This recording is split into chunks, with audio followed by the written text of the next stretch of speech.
பொத்தரங்கன்விளை திருச்சபை மக்கள் யாவருக்கும் கனிவான வாழ்த்துக்களையும் ஸ்தோத்திரங்களையும் தெரிவித்துக் கொள்கிறோம். இன்றைய தலைப்பு தேவதூதர்கள். படைப்புகளிலேயே முதல் படைப்பாக இருக்கிற இயேசுவின் மூலமாகத்தான் தேவதூதர்கள் படைக்கப்பட்டனர். மனிதர்களுக்கு சற்று மேலாக படைக்கப்பட்டனர். படைப்பு வேளையில் பிதா எப்படி இயேசுவை பயன்படுத்தினார் என்பதை கொலோசையர் 1:16-17 வசனங்கள் தெரிவிக்கின்றன. பரலோகத்தில் இருப்பவை, பூமியில் இருப்பவை, பார்க்க முடிந்தவை, பார்க்க முடியாதவை ஆகிய சகலமும் அவரை கொண்டும் அவருக்கென்றும் சிருஷ்டிக்கப்பட்டது. தேவன் இந்த பூமியை படைத்த போது தேவதூதர்கள் சந்தோஷ ஆரவாரம் செய்தார்கள் என யோபு 38:4-7 வசனங்கள் கூறுகின்றன. எனவே இவர்கள் பூமி உருவாவதற்கு முன்பே படைக்கப்பட்டனர். தேவதூதர்கள் யார்? தேவதூதர்கள் தேவனுடைய புத்திரர்கள். தேவதூதர்கள் தேவனுடைய புத்திரர்கள் என்று யோபு 1:6, தேவனுடைய ஊழியக்காரர்கள் என்று எபிரேயர் 1:7, தேவனுடைய பணிவிடைக்காரர்கள் என்று சங்கீதம் 103:21, தேவனுடைய பரிசுத்தவான்கள் என்று சங்கீதம் 89:5, தேவனுடைய பலவான்கள் என்று சங்கீதம் 89:6, தேவனுடைய தூதுவர்கள் என்று லூக்கா 12:8, தேவனுடைய சேனைகள் என்று சங்கீதம் 148:2 குறிப்பிடப்பட்டுள்ளது. இப்படி தேவதூதர்கள் பற்றி பல பரிமாணங்கள் வேதத்தில் சொல்லப்பட்டுள்ளது. ஆதியாகமம் முதல் வெளிப்படுத்தல் வரை சுமார் 300 இடங்களில் தேவதூதர்களை பற்றி குறிப்பிடப்பட்டுள்ளது. தேவதூதர்களின் தோற்றம் எப்படிப்பட்டது? தேவதூதர்களுக்கு சரீரம் கிடையாது. இவர்கள் காற்றுகளாக உள்ளனர் என எபிரேயர் 1:7 குறிப்பிடப்பட்டுள்ளது.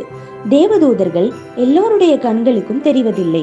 பிலேயாம் தீர்க்கதரிசிக்கு வெளிப்படுத்தினார் என பார்க்கலாம். ஆபிரகாம், லோத்து, மனோவா போன்றோருக்கு மனித உருவில் வெளிப்படுத்தினர். தேவதூதர்கள் அதிக எண்ணிக்கையில், அதாவது லட்சக்கணக்கிலும் கோடிக்கணக்கிலும் உள்ளனர் என வெளிப்படுத்தல் 5:11 கூறுகிறது. ஒவ்வொரு தூதர்களுக்கும் ஒரு பெயர் மற்றும் தனித்தனி சுபாவம் உண்டு. தேவதூதர்களின் செயல்பாடுகள் என்ன? தேவனை துதித்து பாடுவது, தேவனை ஆராதிப்பது, தேவனுடைய கிரியைகளை கண்டு மகிழ்வது, தேவனுக்கு பணிவிடை செய்வது, ஜெபத்திற்கு பதில் கொண்டு வருவது, தேவ பிள்ளைகளை பாதுகாப்பது, நீதிமான்களின் மரண தருவாயில் உடனிருப்பது. வானத்து மன்னா தேவதூதர்களின் உணவு என சங்கீதம் 78:24-25 வசனங்களில் பார்க்கிறோம். 3 வகையான தேவதூதர்கள் வேதாகமத்தில் குறிப்பிடப்பட்டுள்ளன. கேருபீன்கள், சேராபீன்கள், 4 ஜீவன்கள். முதலாவது கேருபீன்கள். கேருபீன்கள் தேவனுடைய உன்னதமான பிரசன்னத்திலும் மகிமையிலும் இருப்பவர்கள். தேவனுடைய பெட்டியின் கிருபாசனத்தை மூடி பாதுகாப்பவர்கள். இவை கர்த்தருடைய வாகனங்கள். அடுத்தது சேராபீன்கள். அக்கினிமயமானவர்கள், 6 சிறகுகள் உள்ளவர்கள், தேவனுடைய சிங்காசனத்தை சுற்றி இருப்பவர்கள், நம் பாவம் நீங்க பரிசுத்தப்படுத்துபவர்கள். இறுதியாக 4 ஜீவன்கள். இவை சிங்காசனத்தின் மத்தியிலும் சிங்காசனத்தை சுற்றிலும் இருக்கும். இவைகள் முன்புறத்திலும் பின்புறத்திலும் கண்களால் நிறைந்திருக்கும். கர்த்தருடைய பிரதான தூதர்கள் என குறிப்பிடப்பட்டவர்கள் காபிரியேல், மிகாவேல். மிகாவேல் யுத்த வீரன். தேவனுக்கும் தேவ பிள்ளைகளுக்கும் விரோதமாய் எழும்புகிறவர்களோடு யுத்தம் பண்ணும் யுத்த வீரர் இந்த மிகாவேல். காபிரியேல் தேவன் என் பலனானவர் என்று அர்த்தம்.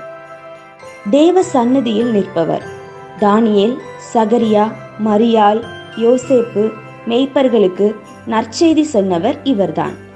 ஜெபத்திற்கான பதிலை கொண்டு வருபவர். வேதாகம ஆசிரியர். இப்பண்டிகை நாட்களில் நாமும் காபிரியேல் தூதனை போல இயேசுவை அறியாதவர்களுக்கு இயேசுதான் மெய்யான கிறிஸ்து என்ற நற்செய்தியை அறிவிப்போம். கிறிஸ்து பிறப்பின் பண்டிகையை ஒரு அர்த்தமுள்ள பண்டிகையாக நாம் ஆசரிப்போம். கிறிஸ்துமஸ் கால சிந்தனைகள் நாளை தொடரும்.